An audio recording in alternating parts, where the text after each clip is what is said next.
You're tuned in to the Wifed Up Now What podcast. I'm Coriel, here to give y'all some marriage management advice specifically for millennial wives. Now, before I introduce my guest, let's just address the elephant in the room. I know that when you saw me pop up on this screen, the first thing you were thinking was, where's TK? Don't worry, TK is going to be here at the end of the episode, okay? So if you are here for our girl TK, stick around. She'll definitely be here for that wifey keeps it spicy, okay? Today's guests are two amazing wives who have some stories to share. Y'all know that we're all about learning the real behind these relationships because it is so easy to get caught up in the fantasy and this fairy tale idea of finding a husband and living happily ever after. And although you might be happy, the ever after part is probably not going to happen. And so today we're going to talk about the real inside of these relationships. And I have Precious and Angela in the building. Hey. Hi. So start by telling us how long you've been married. Well, I've been happily married for 10 and a half years. Come on, 10 and a half. Yes. Well, it's almost less than a half because our anniversary is in April. Okay. Yes. Okay, so 10 years. 11. Look, we're going to say 11. Rising okay. 11. Rising on the 11. Well, since we're going to raise up, I'll say 10 years because it'll be 10 years July 5th this year. So okay. I'll say 10. So we got some OGs in the building. OGs, we're going to start out. We're going to keep it light, okay? We're going to start out with a little this or that because this is going to be February episode, right? This month is all about love. So we're going to get into that. But I want to talk about like some old school R&B. I just want to see where y'all at. Okay, warm y'all up a little bit. Let's okay, go, let's go. So this or that. Who do y'all prefer, or who did y'all prefer, Mary J. or Mariah Carey? Mary J. Why did you make that face as if there was no other option? I mean, Mary J has the soul. She has the grit. You know, she's been through some things. I think that Mariah's been through some things more in the latter times. When she first came out, I felt but like... that's not what she was singing about. Yeah, it wasn't what she was singing about. And I mean, from a suburban girl, I just resonated with Mary J because I just was like, I ain't been through these things, but it's interesting, you know? So I think I was more mesmerized by Mary J. Okay. I think everyone can relate to Mary J because she's a little bit more around the way, your homegirl. She's been through what you've been through and doesn't come across as, no, this can't happen to me. Right. I think Mariah does separate herself from, she's definitely not the around the way girl. Okay, I got it. Boyz II Men or Dru Hill? Not two really deep sides. Well, you know what? For me, I'll say it depends on what mood I'm in because I enjoy both artists. They're both amazing artists, both amazing vocals. But if you, depending on what mood, that one's a tough one. Now, that one's a tough one. Flip a coin. I'm going to go with Dru Hill, though. See, Dru Hill is the basement parties, the sock hops. Dru Hill was us being fast, yeah. Yes, the sock hops, the dancing, all that. And then Boyz II Men, I feel like I have to choose Boyz II Men because, like, some of those songs will still bring me to tears today. They're more, like, iconic. Yes, and what band do every single person you relate to? Like, I love the deep voice. I love the high pitch. Like, Okay, so that was a good one. Okay, last but not least, Usher Confessions or Beyonce Lemonade? Beyonce. On the internet, it's Beyonce's internet. Beyonce. Is it? 100, well, not two, okay. Is it Beyonce's internet, Angela? I'm going to defer and say, watch this. These are my confessions. Listen, I haven't been to the concert, so maybe. And see, that was a Tiny Desk one. I'm going to go ahead and say Usher. I am definitely in agreement with Usher. Yeah. I think that the album, now I put the album specifically because I think that it would have been hands down like Beyonce, but the Confessions album was so iconic. Priceless. Yeah, it's just like, oh, how can you compete with that? I don't want to revoke my card because I just never really was like, I'm not saying it's anything against it. You're not familiar with it? I'm familiar, but I wasn't like one of those people that was playing it on repeat. Okay. Like, I don't know what era of my life. Every minute of every song. I don't know what era of my life I was in then, but college, freshman year. Yeah, look, I know what you was doing. Freshman year of college, it was no. Okay, it's a no for you. Okay, Beyonce Lemonade. Okay. So just a little fun to warm y'all up. Now we're going to get into some reactions. It's a lot of craziness going on these internet streets, right? But one of the perspectives that we don't often hear is the wife's perspective. We are always talking about relationships with single people, which is cool. But I believe there's just a wisdom that comes with being a wife. And so I would love to get y'all's opinion on just one little crazy clip on this internet, okay? So the premise, there's a group of men, and they all have a balloon. A woman comes up, she introduces herself, talks a little bit, and the men pop a balloon if they're not interested in her. See. And then once the balloon pops, they ask the man, why are you not interested? Like, what was it about her? So this particular young lady, whatever she presented was obviously tied into this emotional baggage that she was still holding on to. Even based on that little clip, you could see how defensive she got with, oh, you just into therapy, I'm good. People, we all need therapy. Let's say that. We do. But the part that stood out to me was, I don't care how you look. I can afford you. I got the money. But emotionally, I'm not dealing with that. Right. And I think so many women, so many single women, so many beautiful or successful single women these days think that their beauty or success is enough. But these men are starting to know and realize that they have worth, and they don't want to necessarily waste their time with the liability. So the wives' take on that clip, what do y'all think? You know what's funny?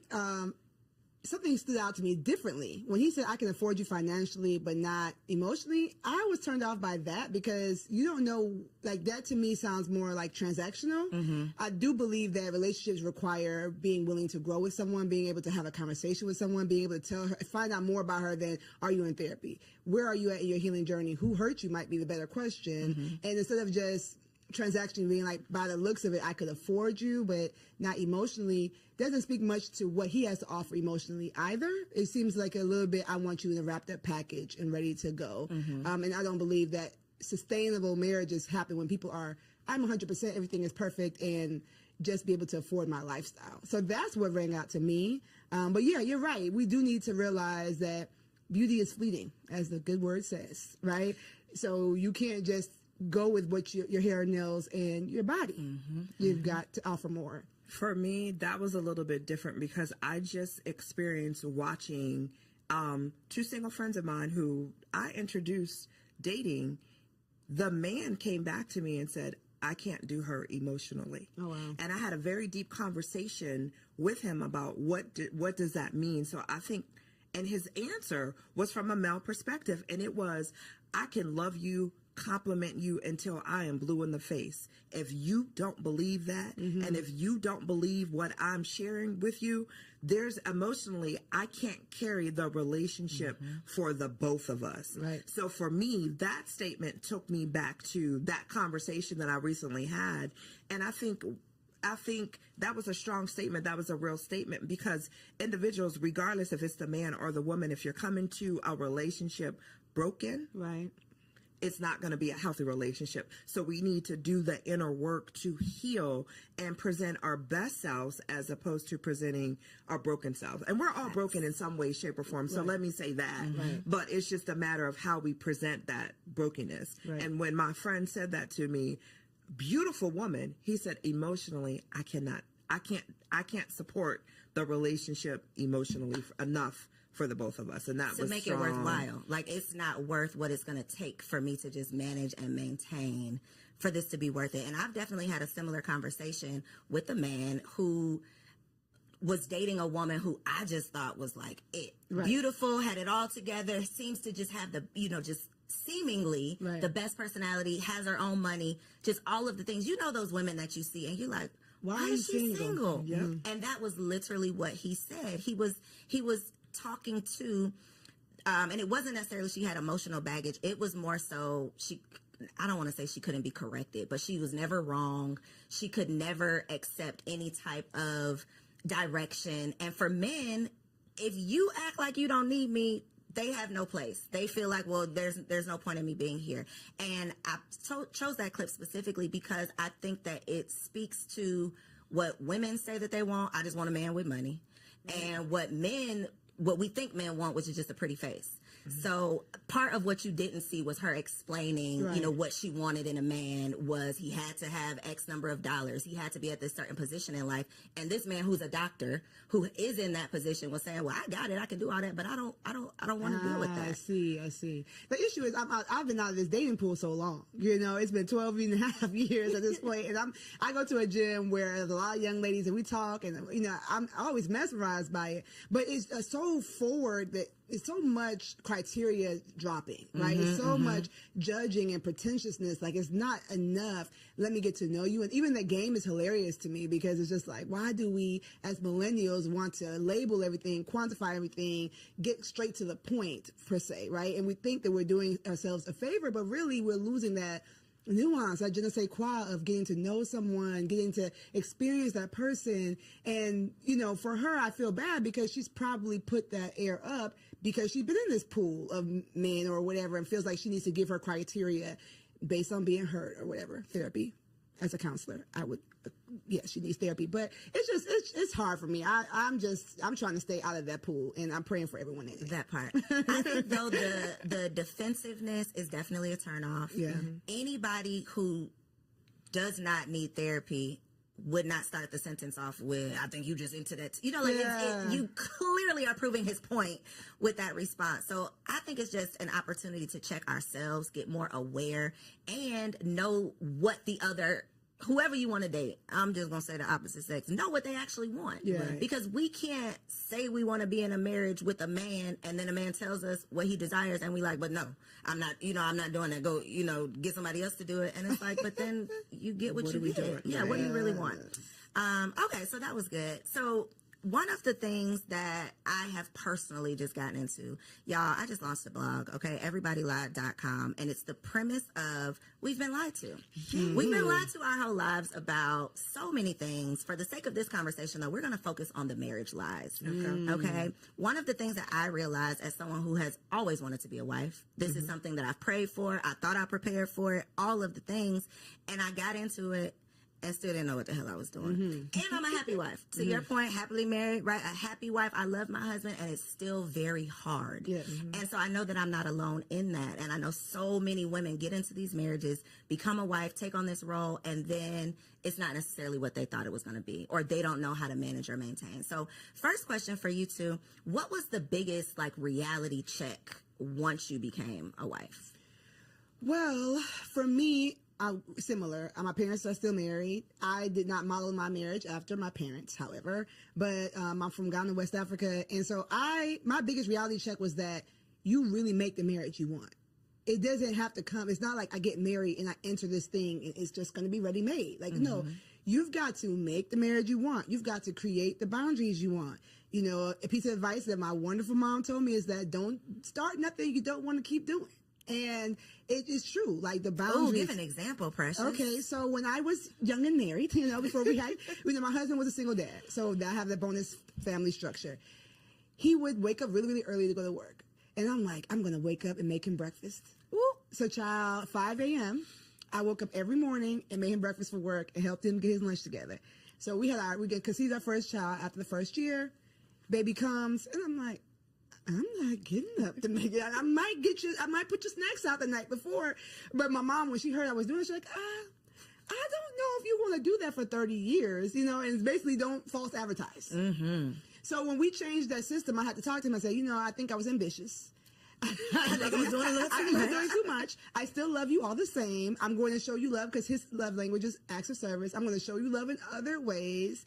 Now that I'm thinking about that, I need to start going back to some of those things. But you make the marriage you want. And if you're open and do premarital counseling and do all the things about communicating, you have to communicate when that marriage that you built is not looking, the math isn't mathing. It's not looking the way you want. It's not just I walk into marriage and marriage happens to me. You've got that's to good. work. Not starting something that's not sustainable because baby. And then I'm going to let you answer. But one thing a point that you made that I want the people to take away from this is that was his love language, and you had to have a conversation about why it was shifting, because his natural thought would have been, she don't love me no more. Right, the baby came and she now don't care y'all about me. bumping heads, Right. and it was a simple, I'm tired now, I can't keep up with this. But if you don't communicate it, then it turns into, my wife don't want me no more. Exactly. And we know what that can turn into. A lot. So a lot of things that you don't want. So I love that you were able to recognize that and point that out. That's what she kind of took not two, but they're important because they translate from marriage to marriage. Communication is key, and learning your spouse's love language. Like, I didn't know anything about love languages prior to getting married. I love you, you love me. Okay, let's go together. Let's check that box and we go together. We boyfriend, girlfriend. However, when you're married and when you truly want to be able to communicate, when I sit down with my husband, I look at my husband. If I want to have an uncomfortable conversation, I always ask him, can I talk to my friend? I don't want to talk to my husband. I want to talk to my friend, because my husband is truly my best friend. And I talk to him. Sometimes I catch myself, and girl, he gonna stop it. He be like, I'm not your girlfriend. Like, stop it. So stop. I know I'm not, but I'm so comfortable. And we after, we've been married for 10, together for 12. I've been able to figure out how to communicate with him, not to him, but with him. We communicate amongst each other. And I think, in the beginning, because I was single for so long, he's like, why do you talk at me? And when he said that, I had to take a step back and really understand what he meant by that. So now it's like, hey, can I talk to my friend? So listen, I got the situation with my husband, and I'll explain whatever the situation is bothering me. How do you propose we fix it? And then he'll giggle, and he's like, so should I answer as your friend or your husband? So it's just finding relatable ways that's not going to make someone defensive, that's not going to make somebody automatically shut down and not listen, but finding creative ways to communicate. So I'm going to go back to, I love when we first started dating. Like, so let's talk how we talked when we were dating before we got married. And then I had to understand, what is your love language, and incorporate his love language into our communication to keep things easy. So again, it's just that communication and knowing how you want to be treated and how your spouse wants to be treated. And that is, and making your marriage your own to what Precious said. Like, no one has a blueprint, and you want your marriage. You want to enjoy your marriage. You want to be able to say, hey, I love it here. Yep. That should be it. I love it here. Yep. One thing that you said that I think is a big challenge, and it goes back to the clip with the you need therapy, the emotional immaturity, whatever, is I have to say it in a way that he doesn't get defensive. I want to flip that, though, because me and my husband have had some conversations, and I'm on the defense immediately. And it's part of me recognizing things you need to, areas you need to grow in, things you need to work on.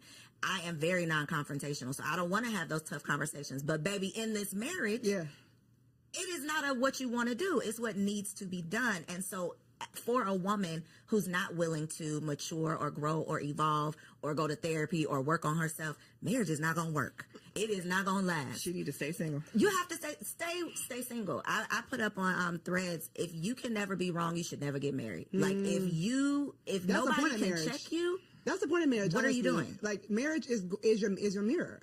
Marriage is motherhood too, if we're gonna get to that. But marriage and motherhood are your mirror. Okay, alliteration. You're gonna see yourself in the way you never saw yourself while single. Right? If you see and it's yourself going to be uncomfortable. it's gonna be so uncomfortable. If you see yourself in your own eyes all the time, then I would say get some really deep relationships, even with the opposite sex, even with your own gender, before you get married. Get people in your life that are going to challenge you. That iron sharpens iron, right? They are going to challenge you and show you where you're fleeting. I know nowadays roommates aren't popular. Like I said, this is a new thing for me, but I am a proponent of maybe having a roommate.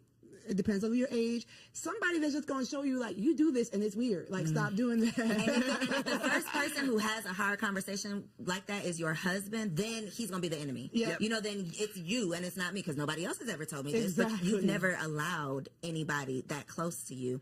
And you need therapy before you get married. Okay, I know they say premarital counseling, but you need your own session so that you can work through your stuff before you bring that baggage into a marriage. How has your communication had to change within your marriage? because you said you've evolved into, I know how to approach the conversation now. What did the unevolved Angela look like with these conversations? The unevolved Angela looked like I was that female because I got married late in life. And when I say late, I was 44. Yeah, I was 44, right? I was already set in my ways. So as individuals, when you, and I was a single mom. So raising my son, for me, I was pretty much set in my ways. I knew how I wanted my day to look from start to finish, or how I would move throughout the day from start to finish. And having someone in your space and having to consider another human being, another individual, learning to listen before I speak, because he was like, you answered the question I didn't even ask you. Like, let me get the question out, because I was on the defense and wanted. He goes, listen. So for me, I had to listen to how he was saying. I made him feel like within the first year, he made a comment that said, hey, sometimes I feel uncomfortable talking to you because you're always on the defense, or I never get out what I want to say. Okay, note to self. So let me take a step back and let you fully. So now what I do is I'll sit and I'll listen. I'll wait. I'm like, are you finished? And it's not that I'm listening to respond. I'm truly listening to hear what he's saying, to have the best response, knowing at the end of the day, it's me and you. Like this isn't a competition. We're here to grow and evolve each other. So if you're telling me that I make you feel a certain way when you're talking to me, let me just listen first before I go to respond. And in that way you can feel comfortable with saying whatever it is that you want to say to me without me coming back at you. Well, you didn't do right. And it's not about me. It was his opportunity of telling me how I make him feel. So I don't respond back with, well, you do XYZ to me, or you do. It's about you. If this is your moment. So you need me to change these 3 things, I got you. No problem. Partner, I got you. What about you, Precious? I'm really thinking hard about this question. My husband's the easiest part about being married. Honestly, like the guy, his enemies don't like me. Right? They love him and don't like me. I'm like, wait, I didn't do nothing to you. Like, he just is the easiest part about being married. So our communication's always kind of been like, what's up? Very chill. I think the nonverbal communication is something that I've had to work on more.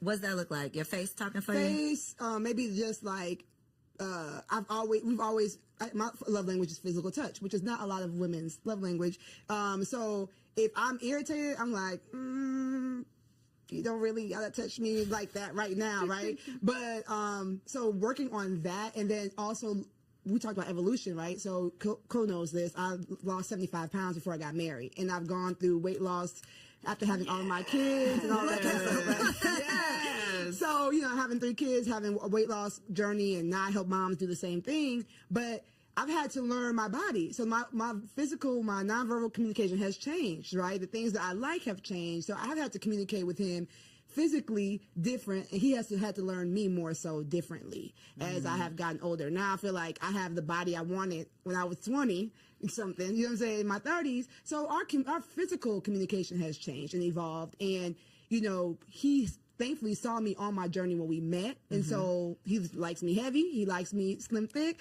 and so it works. But we had to kind of figure out, like, oh, okay, you can do that now. Okay, like okay. So our physical communication has had to evolve. Okay, reading between those lines. Exactly. I want to talk about those times you want to kill him, though. Okay. Because 2 o'clock. Look, 3 o'clock now. I really love my husband down. And there are, love his dirty draws. But there are days when it's like, I'm going to kill this nigga. Yeah. Can I do this for the rest of eternity? Right. I have honestly had those thoughts. And I'm sure he has as well. I think it's just kind of what comes along with it. But that is not the expectation with the happily ever after that we're signing up for. Right. So in those moments when he is your best friend, he's the easiest part of marriage, but it ain't easy. What do you say to yourself in those moments? What is your outlet? How do you calm yourself down? What do you tell yourself to put yourself in check? Like, what do you do in those moments? Yeah, so I said my husband's the easiest part of marriage because his personality, like just who he is like, wow. I don't think my personality can match with anybody else on the planet, right? But marriage is more than just you and that person. Marriage is you and that person, their child, if you have a blended family, or their parents, the way they relate to their families. With however toxic their families are, that's something you need to evaluate before you get married. Like, all those things matter. And so, the days where I'm just like, I don't like how you handled that, or stick up for yourself, or go for more, or, you're so talented in this, I want you to, where you're like wanting to coach your own spouse and you have to let them be their own person. I have to really decide that, like, am I? Personal development and becoming a better you is always going to make a better we. And so I think that a lot of times, especially wives, we have that vision. We can see where we can go. And sometimes our husbands are like, I want to watch football. Like, or I don't need to do good. Yeah, I'm good. Like, we're good right here, or whatever. And even if you have a super ambitious husband, some of the things that we see vision for, they don't see it. And so I say to myself, I say to my clients, like, focus on you. Focus on go to the gym, get a hobby, cope with your friends. Some of the things that we are getting frustrated with our husbands are because our friends are supposed to hold that role, not our husband. And so I've had to learn. A word right there. Listen, like, sometimes you're just putting too much weight on that relationship and it cannot stand the weight. And so spiritually, I tap in with God, like, maybe, Lord, am I using him as an idol? I need to spend more time with you. Physically, I'm trying to be up all under him and I need to go find a friend. I might be having some anxiety. Let me go get a workout in. Let me go get a walk in, like, build me up physically, spiritually, emotionally, so that it takes off some of that pressure off the relationship. That's good. Yeah. Ooh, I like that one. When I get to the place where I just with my husband, I honestly, I take a step back and I say, is it really detrimental to the marriage? If it's not, I let it go. And it's funny, our arguments, 10 years, our arguments are so minute when I listen to other marriages and we talk about, like, issues or problems. Our issues are so small, and I feel like I'm so blessed because of that, because we talk all the time and we communicate about things all the time. But when I get to the point where I just want to choke him, I take a step back and, like, is it really that deep? Is it really that detrimental? Like, I'd be mad, like, man, you left the bathroom light on again. I just want to, and I'm like, is it really that deep? Instead of checking him to say, hey, once again, you left the bathroom light on, I'm just going to go ahead and turn it off and keep it moving about my day. It's just, our arguments be the little petty stuff. But those little petty things can add up. Yes. If the communication is not there. If you don't, if they're not communicated. So, like, our arguments are not, like, I just look at and even, like, our biggest arguments are, I take a step back. Is it really that detrimental to our marriage? And if the answer is no, I just let it go and keep it. Do you all believe there's deal breakers in marriage? In your personal marriage, is there a deal breaker? I say all the time, if you cheat, then yeah, that's a deal breaker for me. And he looks at me, he was like, you'd be so quick to dismiss somebody for cheating. I'm like, for me, you always have a choice. And that choice is not necessarily, am I going to do it or not? But there's a choice prior to you wanting to do that. What is wrong in the marriage that needs to be fixed that you couldn't communicate with me? So give me the opportunity to fix it before you cheat. So for me, anything else we can get over. But if you cheat, there were all these opportunities. Obviously, I wasn't not giving something. Don't know what that could be because you've never communicated that to me. So for me in our marriage, my husband already knows for me, like, cheating is like a deal breaker, where he's the opposite. I'm his second marriage, and he's like, we're together forever. So basically, and he always says I had to ask myself before I asked you to marry you, is this for good? And is there anything that I could not get over? And his answer was no. So I'm like, okay, well, that man ain't cheating. That man ain't cheating. He's trying to stay with you. I would say there is no immediate deal breaker in my marriage. Okay. So that means nothing is.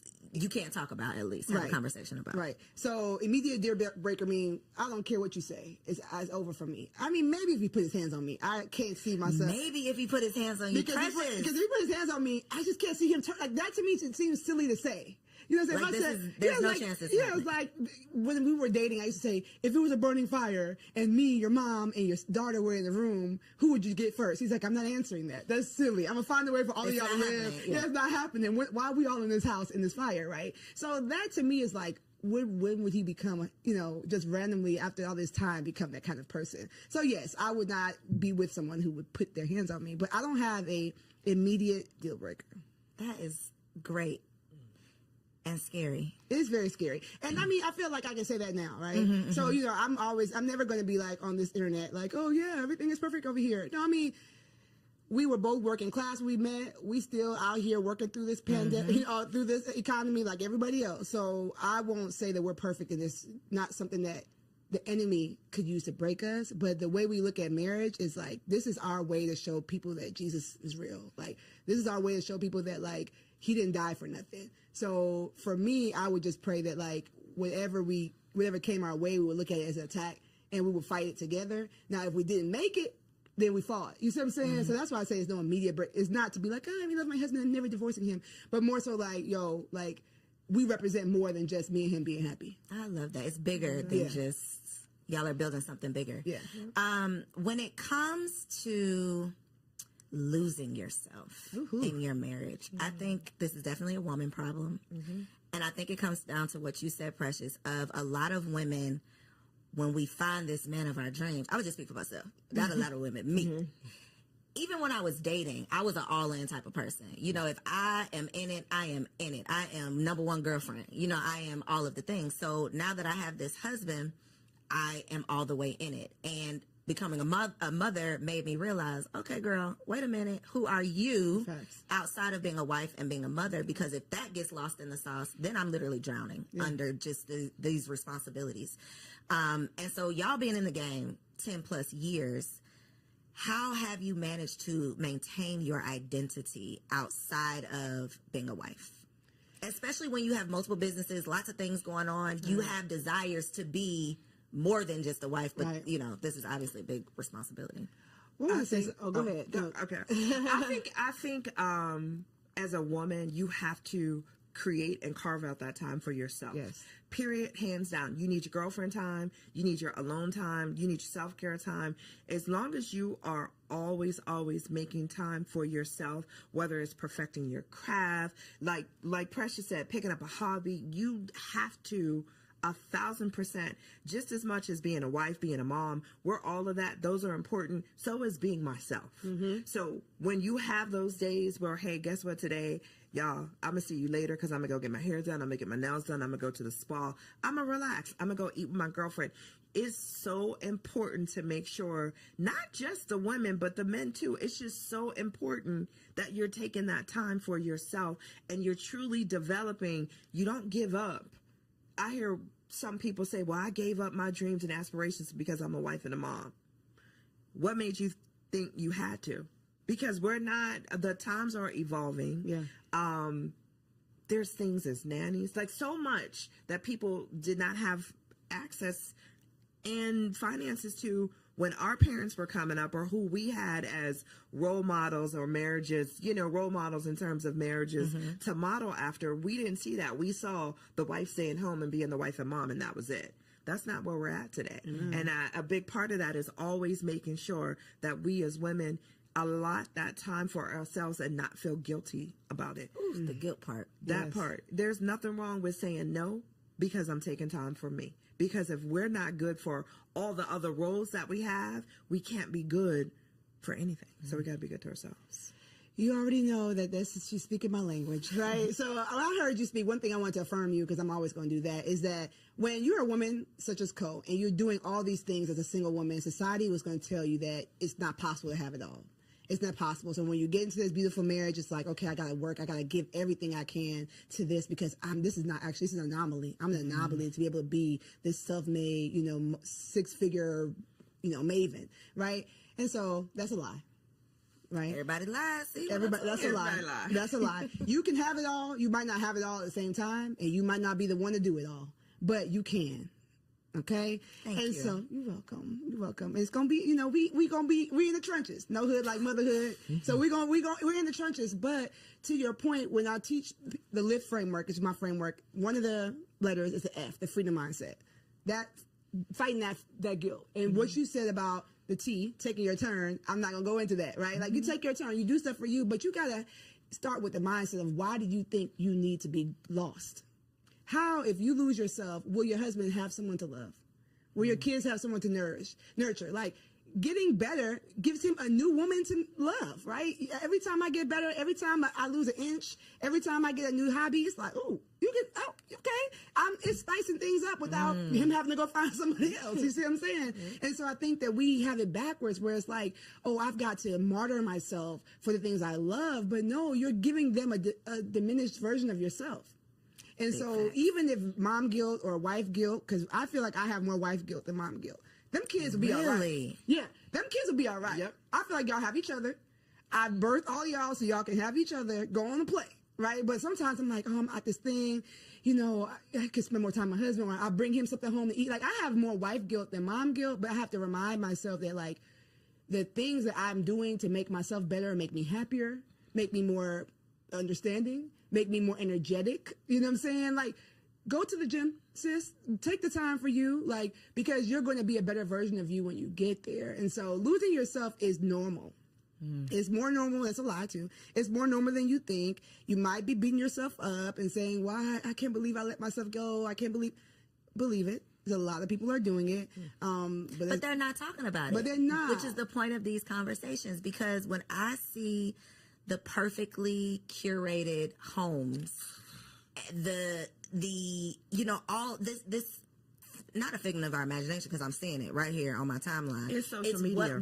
It's what we think is the norm, and it's like, no, that is not.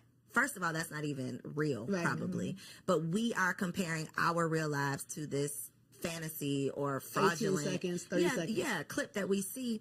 And to your point, we think something's wrong with us when we get lost in the sauce. But I definitely, and we're talking about being wives, but when I became a mother, I think I felt it more. Because you have a physical part that's changed too. And it's like, I can't go nowhere. This baby is attached to my brain. Like, I am here. I can't, that life that I used to live, I'm literally a new person. Right. I'm literally living a new life, and it's never coming back. And that, I think, is a very tough grief. It's grieving your old life. I literally, that old self died, and now I'm this new woman, and I'm trying to figure it all out. And so conversations like this are so important so that we can normalize the struggle. Like, this, it's not happily ever after. It can be happy, but ever after to me means forever and ever and ever. You're just gonna be happy, and that's not the case. Exactly. I think to Precious's point, she made a statement earlier in regards to when you become a new mom, your friend circle is going to change. Yeah. You want to surround yourself around individuals who are walking the same path you are. You're a new mom, and I'm not saying you're a new mom today, but as a new mom, you're not hanging with the girls that always want to go to the club, because that's not you anymore. So as you develop as a woman, and as we evolve as women, our circles change. Our circle of influence change. I wouldn't ask a single girlfriend who knows nothing about being a parent to watch my child for me. But guess what? I'm going to have a whole nother set of girlfriends who are parents, who understand the struggles of being a mom and being a parent and having someone attached to you, or always having to be mindful of another individual. So we just need to, instead of not having the conversations, and I'm so thankful that you have this platform for individuals, for women to know, it's all a lie. Like, you evolve and grow, and as you grow, your circle's going to grow, and as a woman, we're going to grow, and that's the evolution part of that. Yeah, but even to that point, I feel like some of those single friends are just real important too. Those are the TTs, right? I think the village has evolved. It's not going to always be the grandmas, because some of these new grandmas, these grandmas is out in the these streets. new grandmas are out in the streets, right? So I agree with her saying, like, get those sisters that can, that's why I created my brand. That's why I created what I do, because we need to have a tribe, right? But then don't forget about some of the people who might not be in the same zone, because they're going to be the ones to take the kids to do the fun things you don't feel like doing. So what about friends for your marriage? Because that is another, like, revelation. I done had so many revelations. That is one of them, of, like, it takes a village to raise a kid, but I think it takes a village to have a healthy, happy marriage as well. True. Absolutely. Especially in terms of not necessarily like leaving your single friends in the dust, but I do believe there is a value and a benefit to having other married couple friends. Absolutely. Because when you come across some of this craziness, I gotta have somebody who I can relate to. True. So what has been the value, or have y'all seen any value or benefit of having those like marriage friends, or do you? Absolutely. We always joke, if I like the wife and he likes the husband, we go together. Like, that's it. Like, once you find that is gold. And then, unfortunately, we've had some times where he loves the husband. Like, I'm like, sorry, y'all got to break up. Y'all got to break up because I'm not coming. I'm not coming. I can't do it. Thankfully, I'm an extrovert, so I'll bear with them once a quarter. When it ain't for them being no Once in a regular. while, Yeah, it's not going to be. So, yes, I find it very important. We're members of church. We were in ministry for a long time. So, a lot of that was ready-made for us. So you had a built-in. We had a built-in community now when we changed churches, and it was like hard. We were like in the first place, like, well, you got to make new friends at this age. But yes, I do find it very important, especially for husbands. I know that we're talking to wives, but like, I think that women talk about their marriage more than men talk about their marriages. For sure. And so I know that I can say my husband's so amazing because he can see like what his married friends are talking about. Like they kind of can see like, he's like, dang, Precious is boisterous, but she ain't like that. Girl, they be making me look good. I'm like, Lord, thank you, girl. You keep cutting up. Yeah, keep cutting up over there. Right. So, I think it's very important. And for women, too, like, you just see something that, like, oh, I'm glad. My man, yeah, I got to deal with that. Yeah, like, we got to, we all right, you know what I'm saying? Like, we might not be in a mansion, but, he be at home. I think it's important. I think 1,000% important. I have an equal balance of both single friends and married friends, but for us, we enjoy hanging out with our married friends more because it's just more conversation that I relate to, and it's just, and for both of us, and it's just super important because I think healthy marriages feed healthy marriages, and you also want to have a safe spot where if there's an issue within your marriage and you're looking for advice from other married couples, then it's good. Not necessarily advice. Let's say that, because I always tell people be cautious of who you take advice from. But just just hearing that you're not the only couple that has gone through or will go through what it is that you're going through. So okay. You like put a pin on my notes. Because I subscribe, and I think a lot of us subscribe to keep people out your business, right? Disagree. So this is where I'm going, because that is not necessarily the healthiest mindset or way of being if you truly do need an outlet. You truly do need a sounding board. So where do you draw the line? It's very gray of, I don't want y'all in my marital business, but I do need a friend. I do need support. I do need some advice or some help or whatever, and I don't want to be over here alone, because that's how I ended up, staying in an abusive relationship for too long. I wasn't talking to my friends. I wasn't telling anybody my business. I was trying to keep it all to myself. So God forbid anyone finds themselves in a situation like that and don't want to share, because we've been preaching, keep people out your business. Right. So what's your stance on that? I talk. Me too. I like, if you're my friend and you're our friend, you want what's best for us as a couple, I'm going to talk. I will pick up the phone in a minute and call my husband's best friend and say, let me tell you about your boy. Or I will pick up the phone and call his wife and be like, hey, I'm going to share this with you. Do you experience this? Maybe because you can whisper it to him. And so I talk. If there's an issue and it feels something that you want, that I feel that I need to get off my chest, I'm going to talk. I don't sugarcoat nothing. I don't hold nothing back. And sometimes if I need to be checked, I look for my friends to check me. Am I wrong? Or tell me and that's how, and I have a girlfriend that I go to, and anytime I start the conversation, okay, I need you. Am I wrong? She's like, hold on, let me get my coffee. But so you want those friends where you want to know that you're talking in a safe space, and you're talking and you're going to get great feedback back. So but I don't listen, hey, no one's perfect. What about family though? No. Is it only friends? Except for my sister. My best friend my sister's my best friend. So, but even with her, some things I feel like if it's going to change the level of advice she gives me in the future, I don't tell her. Explain that. So it's sometimes there's something that you might be going through that's a recurring thing, right? And you feel like if I say this recurring thing to this person, it might shift the way they advise me moving forward. So I need somebody who's really clearly, like, me and her are 13 months apart. Like, my drawers are dirty, she's like, girl, but that's, it's just a stain. You know what I'm saying? Right. So, she'll tell me I'm wrong, don't get me wrong, but some things it's like, okay, I'm I don't need to I'm hear done that with right this now. recurring thing that you know. So I think for me, I do talk. As you can see, I do talk, but we've already used wisdom in the circle. Like but he knows the 3 people I'm told. It's not gonna be this random friend I met at work and it's like we're best Now friends. she in your business. Yeah, no, Right. it's like he knows, and then he gonna know if her husband texts him. It's like, oh dang, she didn't told. What's the call? Hold on. Yeah, right. Like, and the same thing. I'd be like, I don't know what's going on the phone upstairs, but they're talking longer than normal. Are you okay? You know, to my friends. So it's just like, you can't come stay here, so let's talk because what's going on with Because y'all have to work that out. Yeah, y'all gotta work that out. So we have a standard on the people that we trust, and then I have working and continue to work on that. I speak of him the way I would want him to hear me speak of him. So if I'm telling somebody something, if I haven't talked to him about it yet, I want, if he overheard me, it wouldn't be like, dang, like, so you just calling me low down and no good. Like, you know, like I I respect my husband when he's there, when he's not. And I don't speak to people who are going to be like, yeah. That, you know, like speak negatively of him too. If somebody has that type of vibe towards marriage, like, because you know, these husbands are, You are not the outlet. I person can't. I'm And talking I can be to. super close to that person, right? But if their view of marriage or based on where their marriage is, they're ready for you to like, yes, like finally, especially like I told y'all, my husband's liked by everybody. Yes, finally he did something. Because you know, all these husbands don't do. No, don't be all these because then now I'm defensive. I came to you to complain about him, but now I'm like, but wait, No, but wait a minute. he is still perfect. Now You know, this Georgia. conversation has taken the time. Exactly. Now I got to defend my husband. I was coming here to get some advice or get some. I wanted you to be on my side, but not that much. You know what I'm saying? So you have to use wisdom. You have to be spirit led for me because, like I said, anybody can be used to attack your marriage. And so if you want to work it out, that's where I think the whole don't talk to people is. If you know you want to work it out, or you know that there's something that might be somebody else might consider a deal breaker, go to the right person that's not going to come and be used to draw a wedge between you and your husband. I don't think it's family though.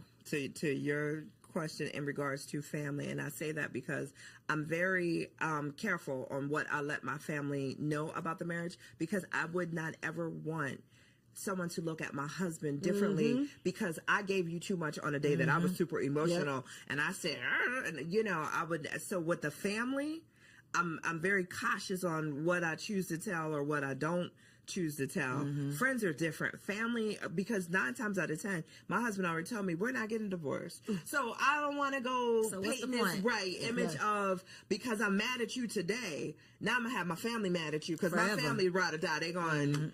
So I'm careful when it comes to family on what I tell and what I don't share. Friends choose you. Family doesn't. Yep. So if you're talking to a friend, this person has chose to be his friend, chose to be y'all friend. They like him for who he is, right? Your family is putting up with him might because not even like your right, exactly, right. And thankfully, my family loves Ant, but it's like they didn't choose him. They don't even know him as well as my friends know him. So I think it's just about, you know, not casting your pearls in space that's not safe. You know what I'm saying? Picking the person that you know loves him and might be like, not Precious. You know, sometimes he does it. You know, like giving him the benefit of the helpful advice. Yeah. Okay, so for our last segment, it's called Wifey for Lifey, because the goal is to be wifey for lifey. This is all about marriage management, how we can maintain and sustain a healthy, happy, most of the time, marriage. Here we go. So one piece of advice in your 10 plus years in your relationship, what would be a piece of advice that you would offer to a woman in her first year of marriage? And you can look right there at that camera and tell the people. Hey, girl. My advice is that you're God's daughter first. He created you. He gave you your name. He gave you your parents. He gave you your body. He gave you so many gifts. So do not forget her, right? Continue to cultivate what you love. Continue to cultivate the friendships you love. Be willing to change and grow and evolve. And as you do that, communicate that. Communicate those changes. Do the self-work. Don't just set it and forget it, right? So continue to grow, continue to love on you. The word says that you love the Lord your God with all your heart and love your neighbor as yourself. But if you don't love yourself, if you neglected yourself, that love you're giving other people is not going to be the level of love that they deserve. So just don't forget you. You know what I'm saying? If you ever need a hand in the process, my name is Precious. I got you. But just don't forget you, and you're loved. Thank you, Precious. What you got, Angela? For me, it's communication. I'm going to stand on it. I'm going to stand 10 toes down. Figure out the best way to communicate with your spouse. However, whether it's verbal, nonverbal, listening, communication is not just talking, it's also about listening. So if you, in your first year of marriage, if you and your spouse can truly, truly, truly connect on how to communicate with each other, you're going to go a long way. That has been a common conversation here. We always talk about finances being the number one cause of divorce, but I would believe it's the lack of communication about finances that is the number one cause, and the resentment that comes from not communicating. Yep. So, such a good conversation. I learned something every single time I have the opportunity to host these shows. So, thank y'all for offering your wives' wisdom. Precious, I know you got a lot of stuff for the people. Angela, I know you got a whole lot going on. So, look in the camera, tell them where they can find you and how they can connect with you online. Yay. So I'm Precious K. Williams on all platforms. I'm a mommy wellness coach and an international wellness speaker. So I talk about wellness, women's wellness, and lifting yourself up, right, with the power of the Lord. Lightening your load, igniting your spark, embracing a freedom mindset so you can take your turn. I run an 8-week program for moms doing just that. So if you need me, go to PreciousKWilliams.com. I have a free quiz on there, so you can find out how well you actually doing and not just being like, I'm doing all right. I'm doing okay, girl. No, let's figure out how you actually doing so we can get you the help you need so you can be your best self and live happily, mostly ever after. And I'm Angela McCoy. You can find me. Well, I'm the president and CEO of Full Circle Consulting Group. We do public relations, we do marketing, we do artist management and events. So if you ever need a fantastic event, we got you. Yeah, you're an artist, you need management, we got you. Public relations, we got you. And if your company needs help with marketing, we got you covered there. You can find us at fullcircleconsultinggroup.com and Full Circle Consulting Group on IG.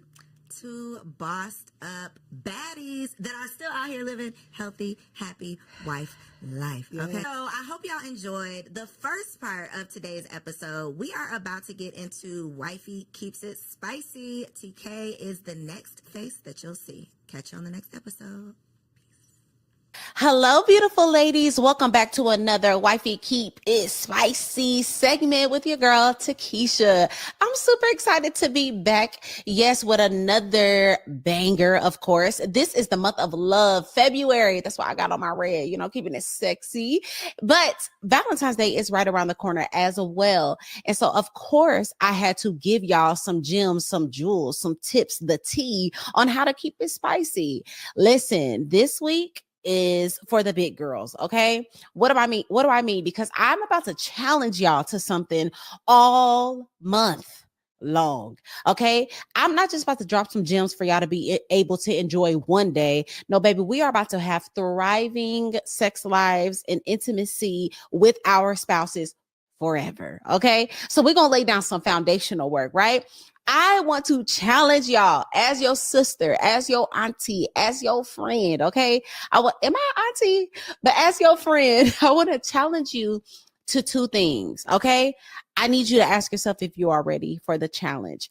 Why am I challenging you? Because I have done these things. I have experience in these things, and they have absolutely elevated my intimacy with my man. Okay. So if you want to elevate your intimacy, if you want to keep it spicy, I dare you to accept this challenge. Number one, I challenge you to step up in your femininity, specifically in the way that you dress in your house. Okay. A lot of us need to go ahead and fold up the leggings, the oversized t-shirts, the hoodies, the sweatpants. Fold it up, sis. Let's fold it up. And we're going to wear our little house dresses around the house. Okay. We're going to wear elevated loungewear around the house. Okay. We're going to wear those Ross and TJ Maxx summer dresses in the home. We're going to get oiled up. We're going to look cute. Why does this matter? Why am I challenging you to this?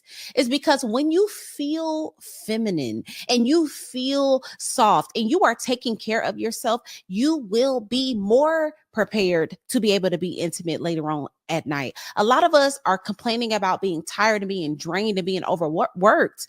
And we just feel like we're in this masculine energy. Well, here's a small tip to step into that feminine energy so that you can be all you need to be when it is time to do what we need to do.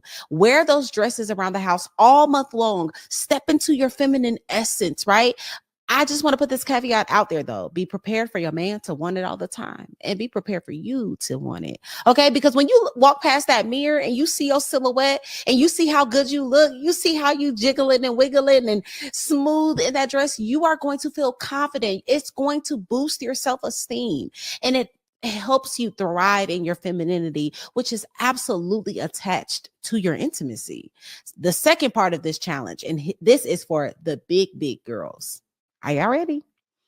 I want to give every single last one of y'all some homework. We are going to set our man down. We are going to set our husbands down. And this is exactly what we are going to ask. We're going to ask how we can be a better wife. We are going to ask for them to share with us all the areas that we could work on. We are going to ask for every aspect of our lives. How am I as a mother? How am I intimately? What is the things that you want from me? Talk to me, Big Daddy, right? And I know a lot of y'all like, girl, he the one that need to be elevating. He's the one that needs to be asking me these questions. But I just want to challenge y'all to take the lead. I want to challenge y'all to become more self-aware so that not only are you stepping into your femininity, you're looking more feminine, you are aware of the places that you need to grow in. You are aware in the areas that you need to stretch in.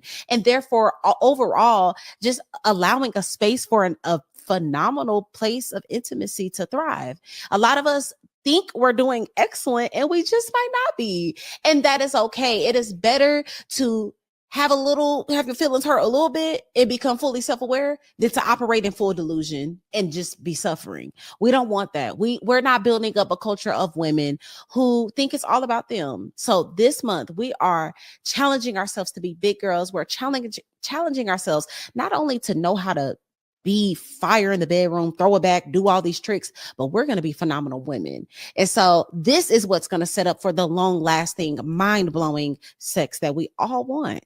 So that is my advice. That's my tips for this month. I want y'all to comment down below, not this month, but this week. I want y'all to comment down below if you are accepting the challenge. Will you wear dresses all month long? Will you kind of get a little sexy and elevate that loungewear? And are you going to set your man down to really find out what's tea? Let me know in the comments.